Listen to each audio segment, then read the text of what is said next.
What's up, everybody? I'm going to dive in with a raw video of kind of what's going on in our ads account. Some of the campaigns that we just finished for guests of Vision Pros Live. That's right, we run ads for our guests about their brands to make sure that they get maximum exposure and also exposed to how we run ads. Now, I don't know what it is about being uncomfortable to share this data that has people like myself think, and I know people wouldn't admit this normally, but like, man, I don't know if I should share all this information or not.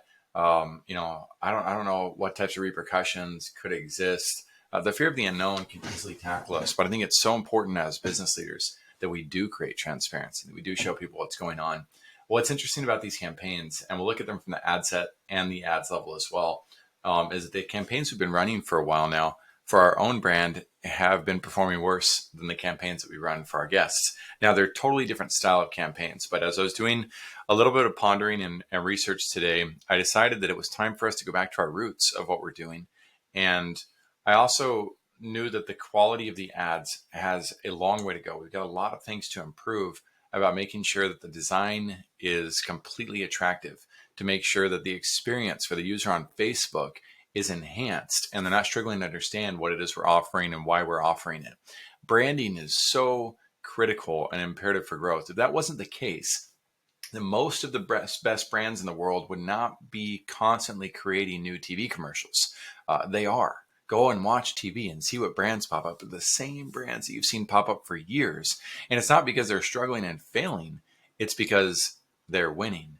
And even great companies that are newer like Lululemon and Facebook, those companies all have TV ads now too. There's one exception to the rule, not one major one, and that's Tesla. Tesla doesn't advertise, but they do invest an incredible amount of money in branding, in marketing, and in PR and media. And I saw a tweet from Elon Musk the other day where he praised, I can't remember who it was, Chanel or GQ, somebody, for having incredible ads. You can look that up on Twitter. And, the point is, advertising needs to enhance the user experience if you're going to win from it. So let's take a look at these 3 different campaigns. We set the budget on these campaigns. In the case of 2 of them at the ad set level, in the case of our campaign, and I wish these were named more appropriately. That is one of the things that I'm hesitant to showcase. Like, okay, I had 2 different teams working on this internally, both with different structures, and we're still working through our procedures of how we wanted to name things. So you're gonna have to forgive me on that. I believe headlines 1 is for Jeff. This one's obvious for Carissa. And then down here, this is for the cheat sheet for our podcast. Okay, I got my bearings now. And you'll notice the budget here was $2 a day for this ad, $1 a day for this one. And then for the last couple of days, we went ahead and upped the spend for Carissa because she was wondering where her ads are. And that's fair. We started hers back in December. We had a hiccup in the ad account that got the ad account closed. And then I didn't have the personal time to dive into the bank account and get that fixed for a few weeks. I was just back to back busy between the move, between being a single father of 4. Nonetheless, we got that resolved. We got that up and running. But I can understand why she was like, wait a second, I thought this was supposed to be a 100-day campaign. Again, a little bit of a blip in there. All right, let's dive into the ads themselves. Of course, you can pause your screen at any time and look at the numbers and see what's going on. Feel free to also comment with any things that you recognize.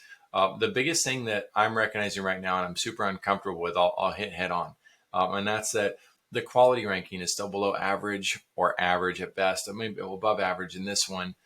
And, I want to be above average on everything related to this. Now, a lot of people that are running ads will justify, if somebody's running their ads for you and you say, hey, why does it say below average? Their instinct's going to be, oh, that's just vanity metric. That's not really that important. Don't worry about that. That's just an algorithmic guess as to why. You're going to say, oh, okay, I can understand that.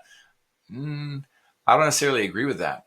They don't know, first off, how important these columns are if they're speaking that way. But I can understand their desire to help you not get distracted by that. But they also better make sure they understand the rest of how your ad's performing. All right, so if we look at these campaigns all against each other from an amount spent standpoint, the amount spent is usually the indicator of an ad that is ready to take off. A lot of people will pause an ad that is not doing as well, that is spending more, but not doing as well metric wise as one that is spending less in order to boost the one that's spending less. But I think Nick Therio has a good point. And he spent $10 million on ads last year, made over $100 million for his clients. It's very open about what he does. That if the algorithm is not spending, it's because people aren't caring about the ad. And so you don't want to force that situation where you're trying to force Facebook into feeding money to an ad that it already knows is not going to win. So that's another thing to look at. Now, Carissa's campaigns, remember, are based off of $100. Don't forget that. So we can see that this particular campaign is the one that from an ad spend standpoint actually did the best. Now, if we come down here to there's a little bit of a jump here, but let's go down to Jeff's ads, 11, 14, 12, 21, right? Then you can see that there's 21 and 18. Those are the two that probably would have been the best to run with. How do we decide to shut the other ads off? And it's really not going to matter. We're only spending $100 in the campaign. Just let it ride. Learn as much as you can about each of those dynamics. You're not going to make good guesses if you're shutting ads down because one spent $10 and one spent $1. I think that's premature in terms of deciding what's a winner and what's not. On this campaign that we were running for different budgets. We settled in on $2 per day, and we're testing our cheat sheet. And we learned so much as we visited these metrics, as we saw a few conversions come in, or saw consistent conversions come in, a few a week, and saw people purchase our $1 offer and our $7 offer. It gave us a chance to really think through, again, not the metrics, not forcing decisions based on inadequate metrics, but forcing decisions based on, why do I think people are making the decisions that they're making? Why is somebody laughing at this ad? Why is somebody, commenting on this ad? Why is somebody sharing this ad? Those are the types of sentiments, feelings, and logics that we want to be thinking through and determining, okay, how does this affect the overall campaign? So this one didn't get any likes, comments, or shares, right? Why is that? Why is it that, and I'm looking at this raw with you guys, but look at this one. We're both here. We got 3 people who've liked it and 1 person who commented. By the way, anytime you get likes and comments on your ad, that juices the algorithm in your favor, because that's people telling Mr. Mark Zuckerberg that, oh, I like that. I want to see more content like this. And so the algorithm ends up rewarding you in 2 different fashions. One, it's going to lower the cost of that ad because it says, wow, our users want to see this. We should really prioritize this ad over the other ads out there, not even just in my campaign, but all the other ads out there that aren't getting any likes and comments. Likes and comments signify to Facebook that people are staying on the platform and staying interested in the platform. So really, really helpful to make sure that if you have a campaign that has likes and comments, or people who as long as they're not, I guess they're reporting, it depends. I think the algorithm takes into fact that people might be reporting an ad related to, hamburgers, when there's vegetarians or vegans out there who might hate that ad and might report that ad as abusive or violent. And I'm pretty sure the Facebook algorithm already has that on lockdown and understands that, okay, this isn't violent. These are just, we need to be careful not to show this ad to vegetarians and vegans. All right, so we can see again, there's 4 likes on this particular ad. I'm not going to go through all these because I think it would ultimately waste your time and attention, but just teaching a couple of principles in the process. Now, one of the things that Jeff has going against his campaign is that they do geofencing. Geofencing has been around for a very long time and nobody really cares about it. Unless you're a top level business with a very, very large budget. And, his market, he's in a blue ocean, trying to help small businesses as well understand the value of trying out geofencing. And so at a trade show, he might be able to convince somebody to give it a try. We're in a really long conversation. He might be able to help people. But at the end of the day, we as human beings fear the unknown. So this is going to be a hard campaign no matter what platform he's on and what platform he's distributing to. But let's move over real quick and take a look at some of the deeper pieces here. Now, again, I don't get married to any singular metric. They're all valuable and important. So these costs per results, for instance, We can't compare apples and oranges either. If the cost per result is based on an opt-in on Facebook versus a learn more or listen now, then you're going to have different costs. So for instance, we're asking people to go listen to the episode for these ones. The cost per click is fantastic. Down here, we're giving people the opportunity. Oh, well, Jeff, sorry. In his case is, no, it's same thing, but less people care about geofencing and, metrics of marketing versus people who care about Christian women entrepreneurship, right? You can see the stark difference there between the two. That's the big variable. Plus, she's pretty and he's a man, right? So pretty is going to draw attention a lot of times as well, versus Jeff and I while we're dressed up. Some people might feel like we're marketing bros. In the case of this campaign, we didn't have I don't think we had the campaign linked and set up properly to be able to track what our cost per opt-in was. That's my guess with how much we spent and how many people we saw convert who I didn't know. So I think that's a fallacy in that particular platform. And yeah, I could fire my team and say, so why don't you do this? That's what the general business owner does. But that's also why you lose. You create zero loyalty as you judge people and you want people to be perfect at what they do, and you make no room for grace, and you don't follow a process of optimization. Whereas I can take this to my team and say, hey team, it looks like we have something to learn here. What did we do wrong so we don't have this metric? And what do we need to change and adjust? You guys figure it out. And I'm going to assign 2 to 3 people to that process so that they are all accountable to each other. They can work through it together, and they don't have to come back to me and say, Jackson, I could really use some help on this, or I really don't know what to do. If you want to kill doubt and confusion and a dependability in yourself, then again, I love that tribal leadership teaches this process of triads. Get people to work together. And in this case, I would be part of the triad, but if I just had 2 people go and assign and work together on it, that's plenty. 1 extra person is probably a little bit overkill, because I'm supposed to be the 3rd person. But if they work together, odds are they're not going to come back to me together empty-handed and say, I'm not really sure about this, because they have the certainty of what's called 2 witnesses. All right, so let's move beyond the reach factor. In fact, let me move back just a little bit. Yep, okay, there's amount spent. And then there's the cost per impressions, which it's way too soon to know what the true cost per impression is. And while, again, it's important more at scale. And I don't care if the cost per impression is really high, depending on the type of conversions that we're getting and the type of campaign we're running. So it's so easy to get addicted to these numbers, but these are the numbers that I really appreciate the most.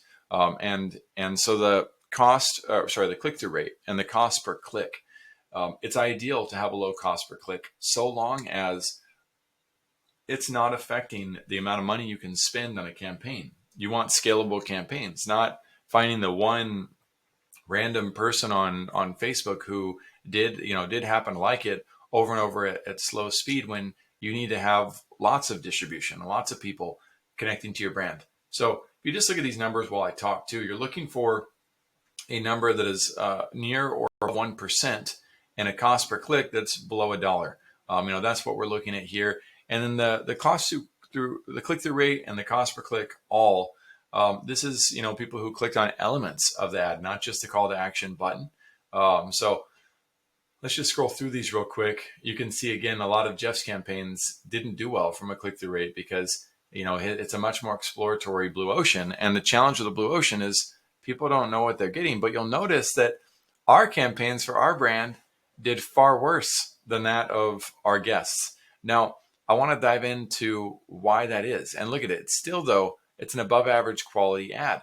This has a lot to do with the fact that, again, we're leading people with those ads to, and let's see which one is the best real quick from a guest standpoint, 70% or 0.70% rather. And let's move down to these 3. All right, it doesn't matter too much. Let's see how much I spent on that one. No, I do want to, so it's either the 34 in my opinion or the 172. Let's go to the 172. And we're going to open that ad up and dissect it a little bit. So the biggest thing I realized as we're going through this campaign and trying to create growth as a company and creating different aspects and understand the customer journey mapping and thinking through it, is that people really don't care about podcasts in general. There's a subset of business owners and businesses that have found out about it. But if you go into the small, medium business world, a lot of them don't even know what a podcast is. They've actually, a bunch of them have never heard the word podcast. I know all you digital marketers out there and people who live in the digital world are like, oh, that's preposterous.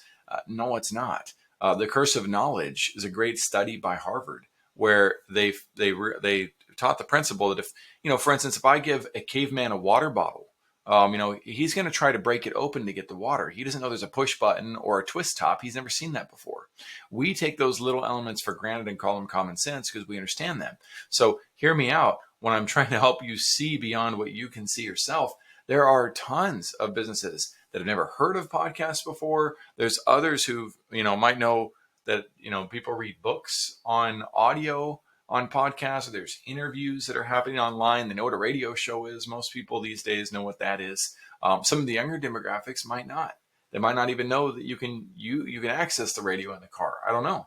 I haven't talked to enough of them. My point being, we've got an asset that is a little bit too far down the pipeline here.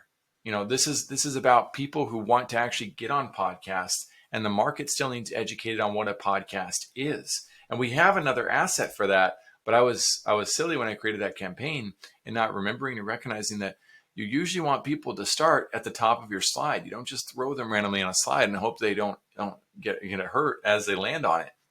Why be an expert podcast guest, right? This blog article would have been far more appropriate to launch on the front end of our advertising rather than the cheat sheet of how to get on a podcast. So that would have been the more respectable offer to put out there for the world. And now we can actually do just that. We can create a campaign around that. However, instead, I went back and looked at an old campaign. And I said, you know what? It's time for me I need to shut this campaign down because it's not in the best interest of the users. I do need to create the other one. But I also need to go back into my archive of ads and look at those. And we had two different types of ads. One called the Power Lead Gen process. And it did fairly well. I got to give credit where no, I don't. I don't really want to because the person that I learned from, they ended up being extremely unethical. I'll talk about that in another video, but I could not believe that one of my heroes in the advertising world absolutely blew it, and takes advantage of the market and does not honor his, let's see, let me go to that one. It's active. I'm getting distracted because I don't want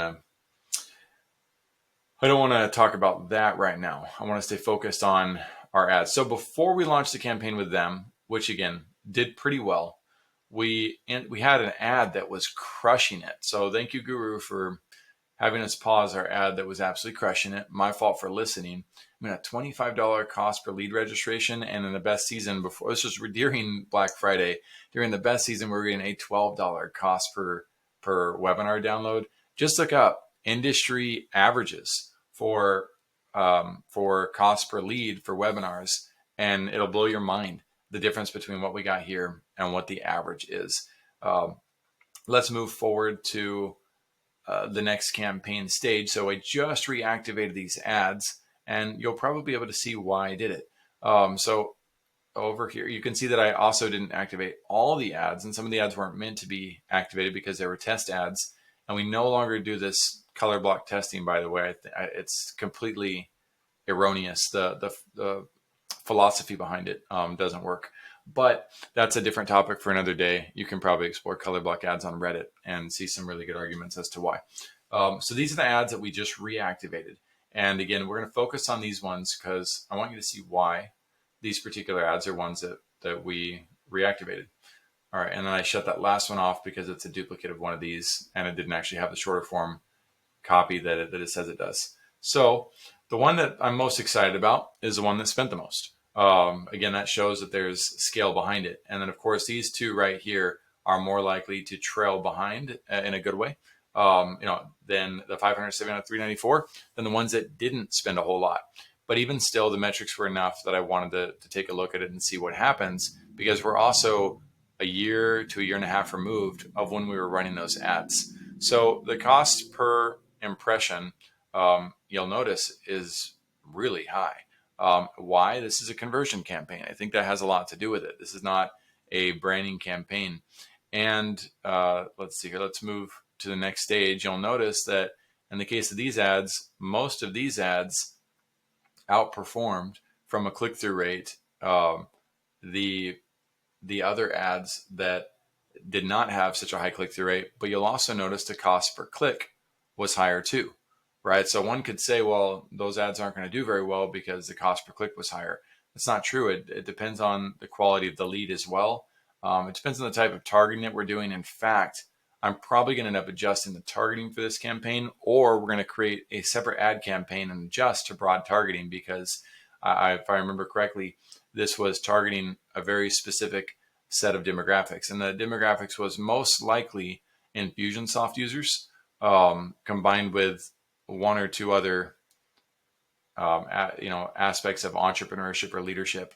And what happens when you end up targeting, you're trying to compete against the AI that is Facebook.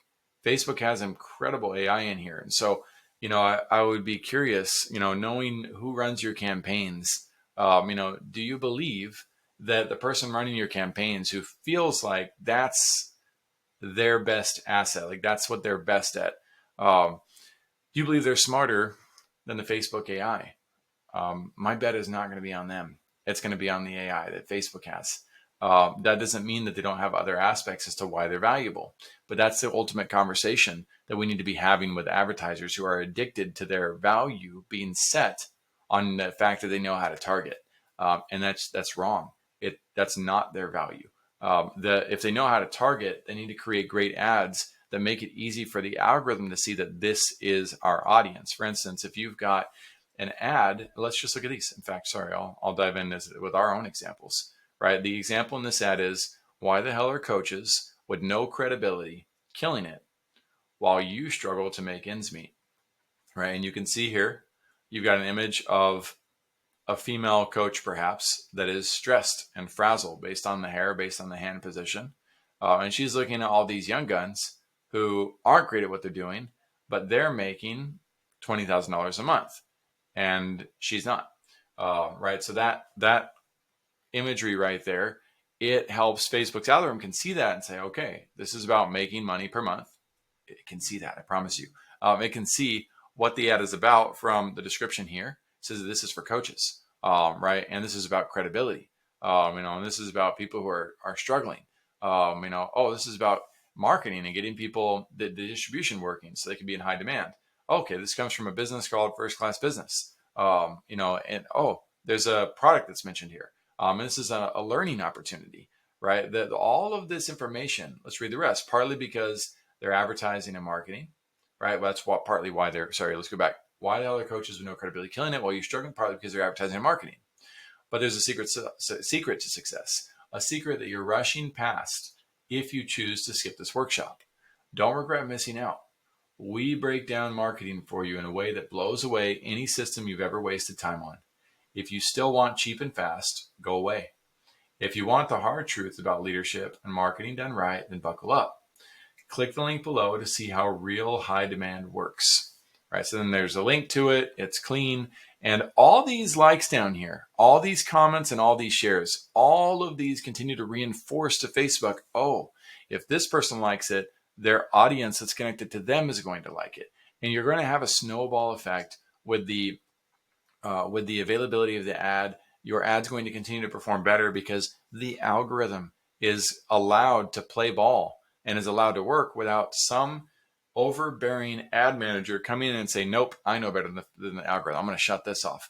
What that does is it confuses an employee who's going, whoa, why are you messing with my stuff? Why are you shutting that down? And they're like, well, I just shut it down, but you fix it, right? That person's not going to have any confidence. The same is true of the algorithm. As you continue to box the algorithm in, box in, and say, algorithm, you suck. I don't like dealing with you. Why do you do this? This isn't how success works. You end up self-sabotaging your campaigns, or rather your ads manager ends up creating a monster of an AI system. And I'll use another example on that. This is the same reason I don't use the like button when I listen to songs on Pandora. And this is going to relate, I promise you. In the early days of Pandora, and even still, but in the early days, I would like every song that I loved. And the problem was my channel ended up becoming only a list of the songs that I loved. and I was trying to also like down, like, I know I don't want this song. I don't want this song. I'm tired of this song. As I played with the algorithm and complained more and more, or isolated more and more, my channels became absolutely worthless. I didn't use Pandora to be a Spotify. I used Pandora in order to discover new music that was possibly related to a core song. And when I started to find songs that resonated with the mood that I wanted to feel, and then I left the algorithm alone and I didn't tell it what I liked and didn't like, it created more diversity for the abundance of music that I wanted. The same is true on the algorithms. Facebook is not going to steal your freedom and disallow you from making your own audiences, but they continue to make it harder and harder to do because they're actually trying to protect you from the idiots in advertising and marketing who manipulate you and say, I don't know if you really know your target audience that well. Are you kidding me? You wouldn't be a professional, right? It's what you do if you didn't know your target audience that well. Don't listen to those bozos. In addition to that, when they try to overcomplicate it and they try to get real crafty with it, it's a lot like black hat SEO back in the day, where people were trying to game the algorithm of Google in order to land first on Google, and it would work for a little while, but then you get banned. Well, Facebook's banning advertising accounts left and right. They have been for years for lots of reasons. People who want to game and manipulate the system or their audience. So it is far better to stay in what's called white hat or white glove, or just transparent, good, pure advertising where you're not trying to trick people, where you're actually creating ads based on looking and seeing, okay, what works for this audience? And you'll notice here, we don't have a ranking for some reason on the quality, engagement, conversion. So this could be something that a fear of the unknown could say, oh my gosh, Jackson, like your team messed this up. They should know that. No, like calm down as business owners. Go ask your team to research it and to find out what's going on. And maybe it will have it soon. As we see how this progresses, you can see right here, the website completed registrations 115 and 25 right there. Maybe it would be better for us to just focus in on those two and shut the other ones off. I'm really not going to worry too much about it. I'm going to allow my team to go through, learn what they need to about it after I just tell them, hey, I reactivated these ads, guys, and here's why I did it, so that they can go learn what they need to learn so they can guide me on the process and we can all learn together. So hope you enjoyed this process. We're going to be making adjustments as we go. It's always a game of optimization and trying to carve the time out of managing your business, running different campaigns, running different strategies, taking care of clients, the whole 9 yards. We all have that process going on for ourselves. And so it's important to be patient with your processes, but it's also important to be relentless with your desire to optimize and your ability to continue to make little adjustments to improve. If you don't have a relentless pursuit of becoming better, then odds are you're going to have a very hard time moving anything substantial forward in business. But when you can make a few calculated, dialed in decisions at a time, it's amazing how many mountains you can move with one shovel of dirt at a time, right? And so that also takes me to the final point. If you're A/B testing and you haven't been around for 5 to 10 years, don't like, oh my gosh, what are you doing? Unless you have a very, very large budget, and oh boy, I don't want to say a CMO that knows what they're doing, because a CMO from Nike who's been there for 15 years inherited everything, versus a CMO. If he's coming into a startup, he's not going to know what to do, or she's not going to know what to do. They've never been in a startup. They've been working for Nike, for crying out loud. There's so many variables that my point with that is trust your intuition as a visionary, and trust the intuition of the leaders that you're supposed to trust to help you. If you cannot trust the intuition of your team, you have the wrong team or you're the wrong leader. One of those things is a reality. You've got to know when intuition applies, and you've got to know when the variables of metrics also come in and apply. And the best way to do that is to stop pretending you can control the outcome. Stop pretending you know how to do everything. Stop boxing people in. Stop listening to some outside wolf in sheep's clothing that sounds really nice and might come in really, I'm a little bit concerned. You've got a high click-through rate, but I'm really concerned about these costs per clicks. That's really not a good sign. Look at all my campaigns that have a cost per click of less than $1. And next thing you know, you go and challenge, instead of believing in and trusting your own team, you go and you have a conversation with your ads manager. You say, I'd really like to know why our cost per click is so high. What can we do to get it lower than $1? Because I've seen things out there in the market that say that we should. Well, you just force their hand. You put them in a position where they're worried about their job now because they know that you're upset. You're not acting like it, but they can feel and sense the pressure that's coming at them. That is horrible leadership. And that is something that as entrepreneurs, we've got to learn to overcome. We've got to learn to mature in our leadership capacities, to make room for our team, to trust our team. And if that outsider wants to influence our campaigns, then we need to know what references they have related to it. We need to be able to call the references. We need to be able to do hey, that's really good insight. Thank you for that. Can you send me a few case studies and a few references that I can call and check on that? 99% of them are going to disappear at that point.